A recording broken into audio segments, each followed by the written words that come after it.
Hi. Hello. Hi. And hello, everybody that's watching. Welcome to Tuesdays with Audra, a live stream show where we get to chat with individuals and business owners to get an unfiltered, unscripted look at what they're doing on the day-to-day to move their business forward in sometimes uncharted territory. I'm your host, Audra Fournier. I'm a certified professional life and master business coach, a local business owner, and a lover of all things of the mind. With me, I have, as always, the wonderful Crepe Myrtles, which makes all of this happen.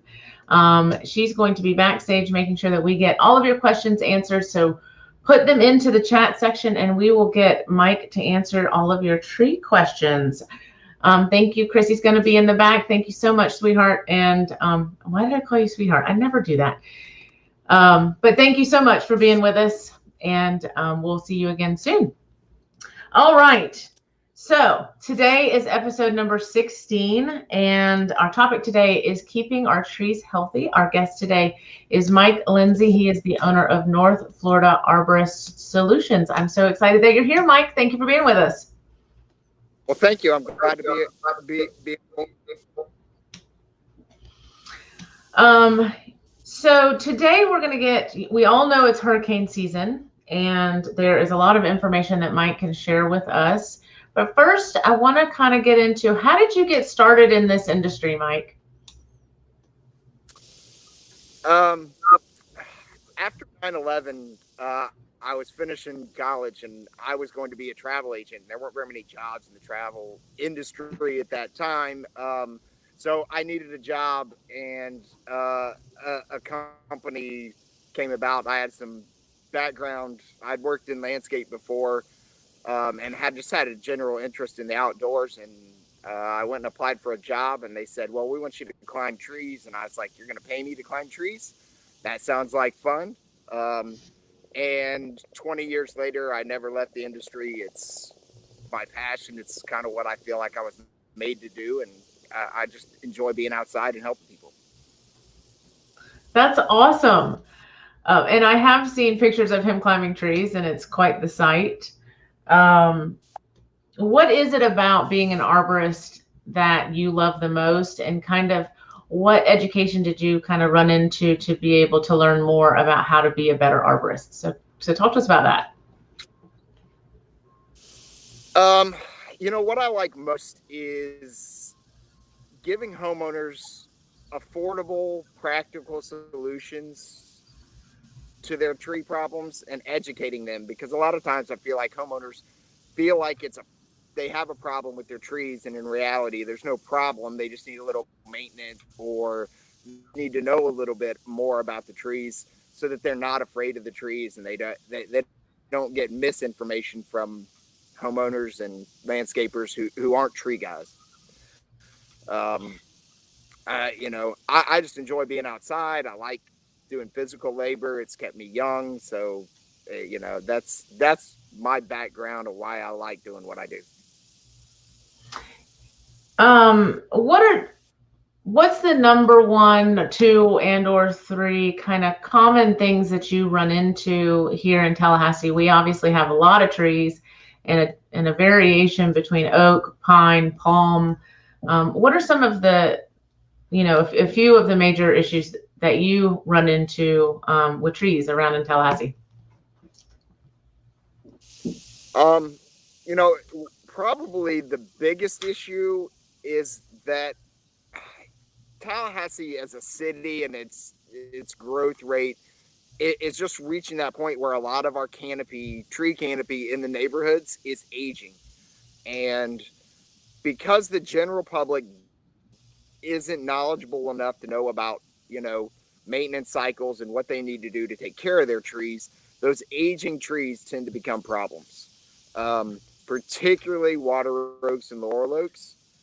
They tend to have a 40 to 80 year lifespan, and the last 40 years of that is they tend to decline, sometimes slowly, sometimes rather rapidly.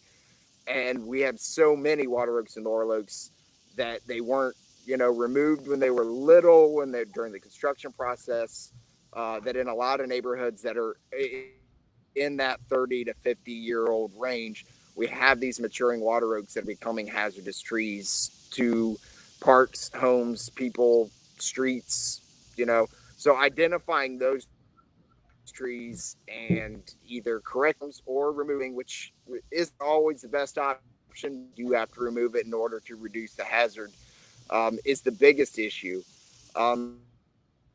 Probably the second biggest problem I feel like I come in contact with is people who are just afraid of trees because they don't know enough about them. And I really enjoy helping people understand this is your tree. This is the problems that are with it, that are this tree has or doesn't have. And this is why you should or shouldn't be afraid of the tree. And just giving those homeowners some peace of mind that they can keep their tree and the benefits that it provides without removing the tree entirely. I know that we are, pretty proud of our canopies and our big oaks. I don't know a whole lot, to be honest. I'm, really reaching out to you because I'm learning as well. There are certain trees that are protected, right? And we have to take care of them in certain ways. What are some of those trees that are protected that we do need to make sure that we reach out for guidance on? You mentioned water oaks and royal oaks. I wouldn't know how to identify a water oak, but I do know that it's kind of a delicate tree, right? As far as homeowners go, the only trees homeowners have to worry about as far as getting permission to do anything to, and really you only have to have permission if you have the tree from the city, is trees that are over 36 inches in diameter. And that's a pretty large tree. Most, I would say 8 out of 10 trees on a homeowner's property are going to be less than that 36 inches. And so they don't have to have any type of permission from the city to do anything to. Pruning, maintenance, you don't ever have to have permission to do any type of maintenance work to a tree. You do have to have permission to remove a tree over 36 inches in diameter on a single home family residence within the city limits.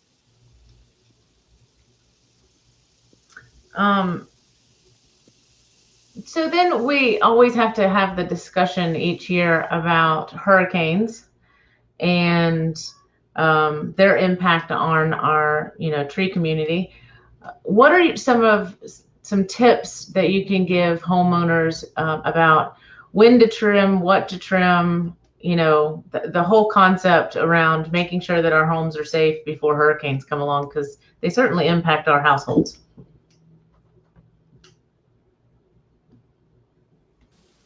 The biggest tip I can give is to have your property inspected annually by a certified arborist. There's all different types of pruning that can be done to reduce wind loads, to reduce limb failure risk, to reduce root failure risk. But there are so many different types that I can't tell you, do this, don't do that, without. Trees are individuals just like us. And so every one of them is different. And so what I tell one person to do for their 20-inch water oak, I may not tell the next person to do for their 20-inch water oak. They're so individualized and based on how much they've grown, where they're at, how close to the house. Is it shaded on one side? Is it not shaded? Is the canopy balanced? One thing I can tell you is that you do not want to take all of the bottom of a tree. One thing I see a lot is that trees are what we call over-raised, which puts all the weight on top of the tree and creates a lever arm where that tree bends more than it's designed to. That's when we see failure occur. So when you take all those bottom limbs off, you actually increase the likelihood that there's going to be some type of damage during hurricanes. Good note. And then I had another question. Do you trim not just oaks, and can you also give some guidance? I know a lot of us have crepe myrtles. Do you trim those as well? I do. I enjoy trimming crepe myrtles. There is a term called crepe myrtle, and that process of cutting all of the growth off of a crepe myrtle there's several reasons people do it. None of them are really valid. There is a process of pruning that it's called pollarding, and if it's done correctly, you can do it year after year, and it's not really going to damage the tree. But for the most part, people cut those crepe myrtles way back because they think it makes them bloom more, or because they think they're too big for that spot. My personal opinion is if the tree is too big for that spot, take it out and put the right tree in that spot. And just because you cut it back will not make it bloom a lot more. My personal opinion is that crepe myrtles can be 40, 50 feet tall, vase shaped the way that they are naturally, and they're very beautiful. I don't like the cut off look though. Yeah. Margaret Rose asks, when a tree comes down, who's responsible for the removal? Hey, it's a great question. I assume she's talking about during a storm, if your neighbor's tree falls onto your property, that is considered an act of God. You are responsible for whatever is on your property. Your neighbor is responsible for whatever is on their property. Great question, though. And thank you for that answer, because I always wondered that as well. We recently took a walk around a piece of property that I had, and you pointed out a tree that was in a decline. What are some tips that you might be able to give homeowners of identifying dead, dying, or diseased trees that do need to be removed?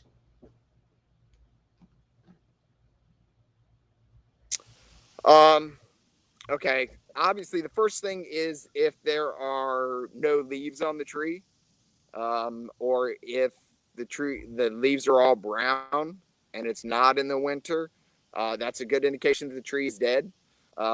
If you look at the top of the tree and you see bare branch ends with green growth kind of in the middle, that's what we call dieback, and that can be an indicator that the tree is in decline and may need to come down. Obviously, holes in the main stem, big, large branches that have broken out in multiple spots in the tree, stems round or close to round, if there's a big bulge on one side, if they look like a canoe, those are the types of things that the average homeowner can look at and be like, hey, this probably isn't right. I better call an expert out here and find out. That's great, Tim. I'm actually, Mike, I'm going to ask you if you'll click out, leave the studio, and come back, because we're getting quite a bit of delay. If you wouldn't mind doing that, I'd appreciate that, and we'll get right back to you. As ever, my wonderful Chrissy is making sure that you guys are getting the best live stream possible. I appreciate her for that. Yeah, actually, it's really interesting to find out all about this, especially when we're in hurricane season. And I know a lot of homeowners have questions concerning, where do I start? What do I do? And so I want to show Mike's website, because we did have another question here from Margaret Rose, who her question is, hey, Margaret Rose, if you're looking for a tree service, what's the most important thing to look for? What qualifies someone as a tree expert? And so that is a great question. I'm interested in finding out the qualifications or the wherewithal from Mike, actually, because I think that he would have a lot of insight about that. And I see him coming back in here, and I want to bring up his website here momentarily. So here's the website. It's North Florida Arborist Solutions. And very simple, but quite frankly, I think Mike does a lot of things outdoors. Yeah. So technology probably, he's kind of like, I like to climb trees and take care of trees. So we've got him back here. Hey, Mike. Hello. I think we've got him connected. Hey, welcome back. I thought we did. Here we go. Hey, Mike, can you hear us? Hello.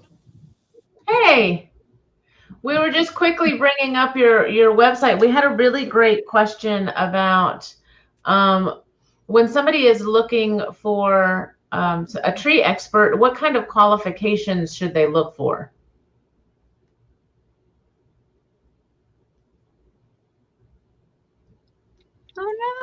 I hope he's going to freeze on us. Oh my God. I have to say, I was on a Zoom meeting this morning and it was like, I could not seem to get a signal and I just kept it like, so I completely understand those days. We just can't seem to get the technology to work with us or for us. Yeah. And bless his heart, because we were talking beforehand. We're like, Mike, just click in, click out, click in, click out. But he is outdoors. So, I mean, that's his element. Okay. Let's see if we can get him back in here. Mike, can you hear us? I think we're going to have a frozen screenshot all day long. I think we just resign ourselves to that. He's got so many trees in the background. It's like he's in the middle of nowhere. I know. I can. Can you hear Are me? you there? Yeah, there you are. All right. So can you hear us okay?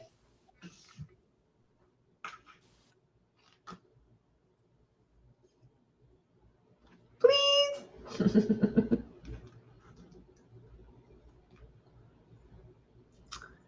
I think we're going to have a lot of follow-up questions to this live stream today. Yeah, me too. Will you go back to his website really quick? Because I think that it indicated that he has a really awesome certification.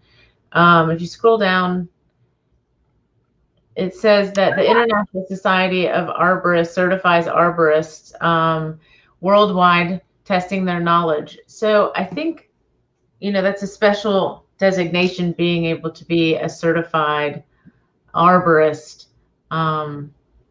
So I can appreciate when he comes to the door, you know, there's that background of knowledge there, that he's not just cutting down a tree. He's knowledgeable and systematic about it. What I really want to ask him about is climbing trees, because have you seen any of the pictures of him at the top of a pine tree? And he climbs it like climbs it. Never be able to do that. I hear the birds chirping in the background. Mike, you with us?